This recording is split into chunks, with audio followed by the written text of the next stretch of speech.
Alkisah, pada zaman kolonial Belanda di sebuah perkampungan terdapatlah seorang gadis yang sangat cantik jelita. Anak tunggal dari keluarga petani yang hidup masih dalam kekurangan. Nyi Jompong, begitulah nama gadis desa yang kecantikannya dikenal oleh setiap pemuda. Dia tidak pernah peduli dengan kecantikan wajahnya dengan sanjungan-sanjungan para pemuda.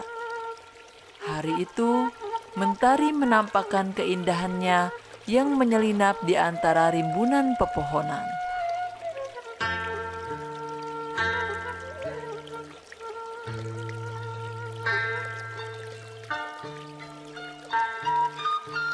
Nyai, kah aya puroginan bapak?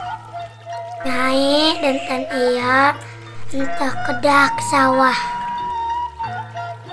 Aya naon bapak? Nyai teu kedah ngiring ka sawah. Nyai dinten ieu nutup pare wae.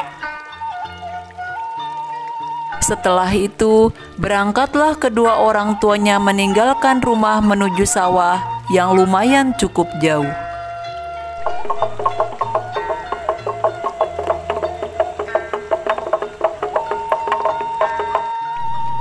Saat asik menumbuk padi, terlihatlah seorang pemuda dengan langkah yang begitu pasti, dengan tubuhnya yang kekar menuju rumah Nyi Jompong. Pemuda itu adalah preman kampung yang bernama Ciriwis.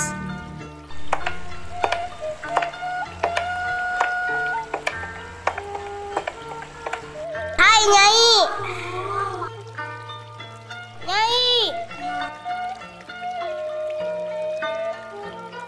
Nyai anjeun peran kos jadi kena teh kula teh tangtu.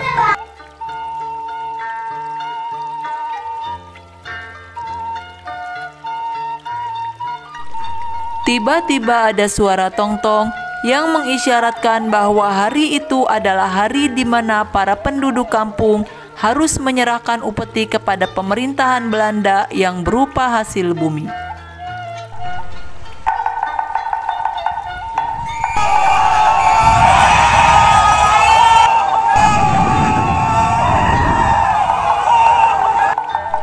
Nyi Jompong tampak begitu ketakutan.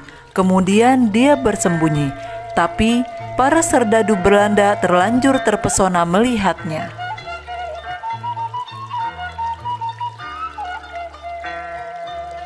Hai Nyai, cepatlah keluar. Hai kau penjilat sialan. Oh, kau mau jadi pahlawan.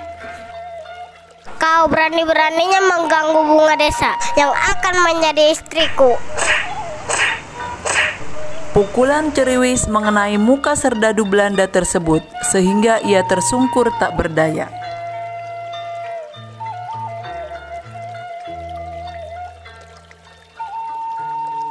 Sudahlah, kau pergi saja.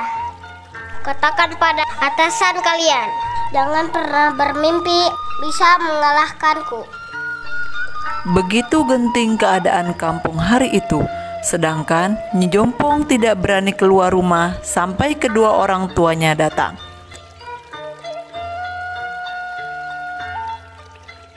Ketika mentari tenggelam, ibunya tahu putrinya sudah mengalami sesuatu karena terlihat dari raut wajahnya yang sangat ketakutan.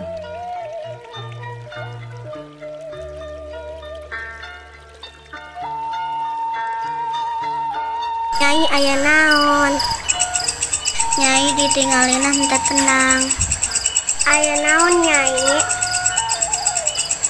Tadi aya tuan Belanda ngacak-ngacak kampung.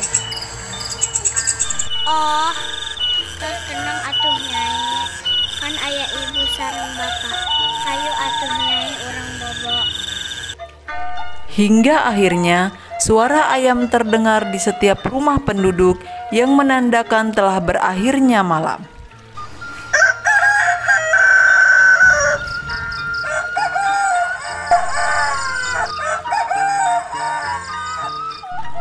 Pada waktu itu, tersiarlah sebuah kabar bahwa ada seorang pemuda yang telah meninggal dengan lubang peluru di kepalanya. Semua penduduk desa menyadari bahwa yang terbunuh adalah Ciriwis, seorang pemuda yang kemarin mengalahkan semua serdadu Belanda.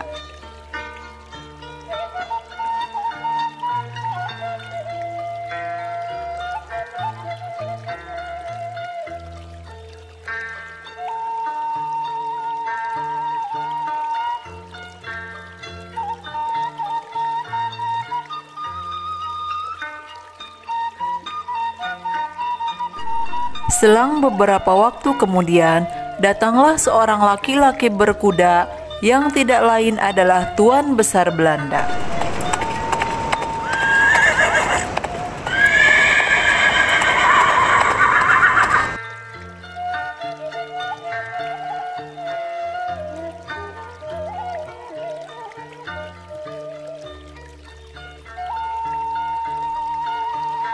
Kau Nyai,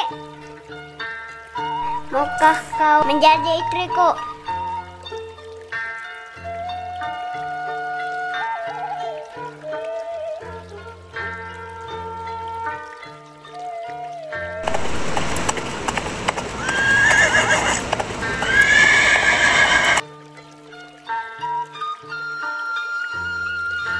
Bapak sarang ibu, dinten iya moal ke sawah Nyai.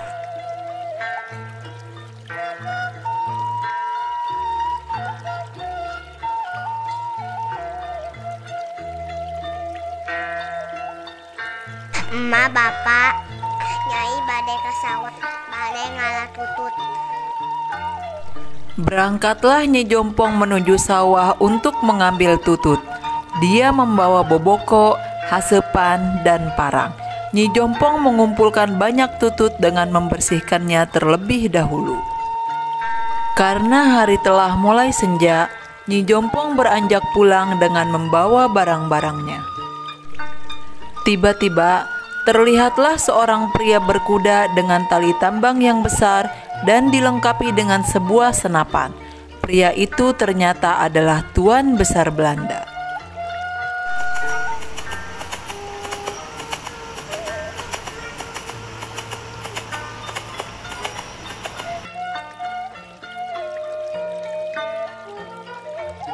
Menyadari adanya bahaya besar, Nyi Jompong berlari dan terus dikejar oleh Tuan Belanda.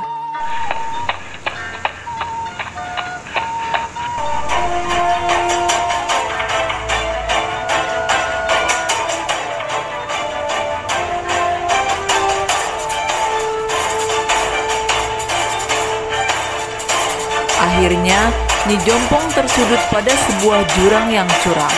Dia menjatuhkan diri ke jurang hingga 3 kali benturan yang mengakibatkan Nyi Jompong tewas dengan bagian tubuhnya yang terpisah-pisah. Kematian Nyi Jompong menjadi sebuah pelajaran bahwa seorang gadis haruslah menjaga kehormatan dirinya dan keluarganya, karena kehormatan tidak bisa diperjualbelikan. Lebih baik mati untuk mempertahankan kehormatan daripada harus hidup dalam kenistaan. Peristiwa itu sekarang menjadi sebuah tempat yang dikenal oleh penduduk sekitar, yaitu Curug Nyi Jompong.